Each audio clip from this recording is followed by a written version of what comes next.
O que atrapalha a maioria dos livros de Brian Michael Bendis é sua necessidade incessante de escrever personagens fofos demais. Bendis não deixará a ação ou as ameaças isoladas sem que um personagem faça uma piada para minar o drama que ele gasta tantas páginas tentando estabelecer. Arqueiro Verde confunde o nome de um vilão como Poké em vez de Epoch. O humor de Bendis falha em humanizar os personagens e, em vez disso, os torna heróis tentando ser comediantes que não deveriam deixar seu emprego diário. Aqui estamos nós novamente com mais uma edição de Liga da Justiça contra a Legião dos Super-Heróis. Ao revisar a última edição de uma série, especialmente uma minissérie, a pergunta que realmente está sendo feita é: algo mudou desde o mês passado? E de muitas maneiras a resposta é não. A edição número 13 está muito alinhada com a direção que Bendis já estava tomando neste livro. Há um desenvolvimento de enredo que agita as coisas, mas não vejo isso impactando significativamente o tom geral. Quando vimos pela última vez nosso elenco de 1 milhão de personagens, eles estavam no século 31 discutindo a melhor maneira de lidar com a crescente ameaça da grande escuridão. Ambas as equipes continuam a se dar muito bem para um contralivro. Ainda não sei o que fazer com o elemento versus. Eu não quero ver esses personagens lutando. Estou farto de super-heróis lutando entre si. Por outro lado, sinto que o título me promete algo. Se eu fosse um consumidor que estivesse lendo isso apenas por interesse, me sentiria enganado pelo que se resume à propaganda enganosa. Com base em como as coisas estão progredindo, a chance desses personagens lutarem é quase zero. A menos que o Adão Negro decida que não vai mais aceitar porcaria. Enquanto ele escreveu Batman na Liga da Justiça, Bendis ainda não parece ter uma visão de como o Batman fala. Em uma cena, ele pede ao cômputo acesso aos seus arquivos. Batman não é um tipo de personagem que pede permissão educadamente em uma situação de crise. Ele apenas age e não pede desculpas depois. Pior, Bendis faz Batman dizer que não sabe o que fazer em outra situação. Novamente, isso não está remotamente de acordo com o retrato de Batman nos últimos 20 anos. No lado positivo, Bendis parece ter conseguido lidar melhor com os personagens de Legion, o que seria positivo se o título já não tivesse sido cancelado. É irônico que Bendis tenha as equipes enfrentando The Great Darkness. Quase parece que Bendis ouviu que era a ameaça que estava sendo concebida para o evento Dark Crisis que iria se apressar para lançar sua versão primeiro. Quase tão divertido é Bendis revisitando Leviathan como uma ameaça após sua desastrosa história Event Leviathan, que não deu em nada. É tão estranho. Aqui temos a Liga da Justiça lidando com uma possível ameaça de finalização do universo. Eles precisam do nome de um personagem que encontraram anteriormente, e é isso que o Arqueiro Verde lhes dá. Além de ser um Batos, a forma mais baixa de humor asterisco, um anticlímax causado pela redução do drama com o ridículo, nem sequer é bem executado.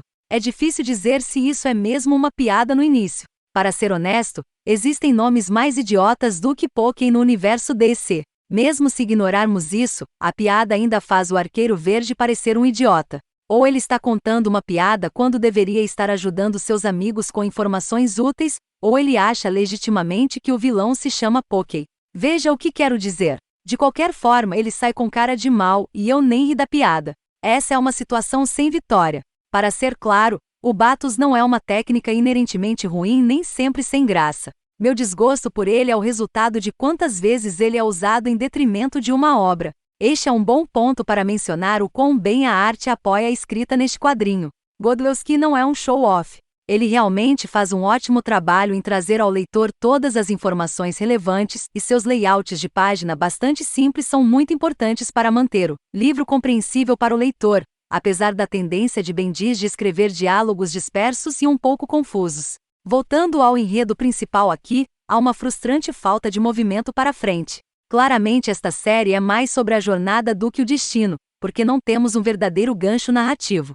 Sim, a grande escuridão é uma ameaça que o elenco precisa enfrentar, mas eles não têm absolutamente nenhum plano ou direção.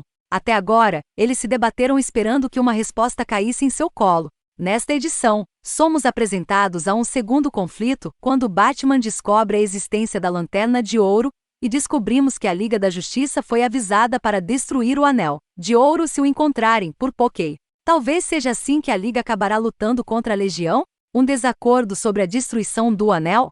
Se sim, conte comigo. Passe duro. Em nenhum mundo Bendis pode justificar isso.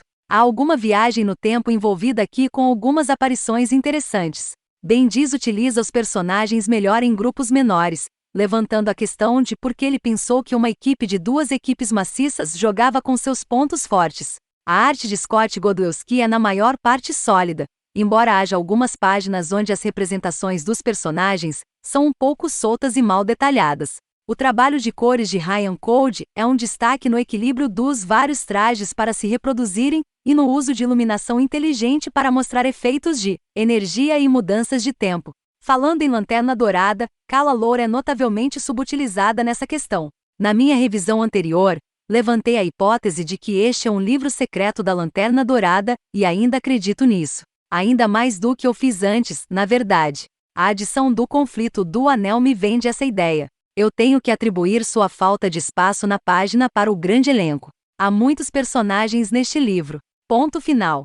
Para piorar as coisas, Bendis continua adicionando mais. Mencionei anteriormente um desenvolvimento da trama que muda um pouco o livro. Eu estava me referindo aos personagens sendo divididos em pequenos grupos e espalhados ao longo do tempo, e isso significa uma série de novos personagens. Este foi o ponto em que eu realmente me sentei e me interessei. É estranho porque eu não acho que essa seja realmente uma boa direção para a história a seguir. No entanto, estou mais animado para ver o que acontece a seguir do que nunca. Esta minissérie continua a mostrar algumas intrigas, mas o talento de Bendis para arruinar o drama continua garantindo que esta história não consiga atingir todo o seu potencial. Eu não me importo com essa história e acho que nunca me importarei. Como você pode quando é tão leve, e não há esforço para escrever nada abaixo do nível da superfície? Dito isto, continua a ser uma diversão divertida. Este é o tipo de livro que você pega e gosta, larga e esquece. Ninguém vai falar sobre Liga da Justiça contra a Legião dos Super-Heróis em nenhum momento no futuro. Então, aqui está sua chance de experimentá-lo enquanto ainda é relevante.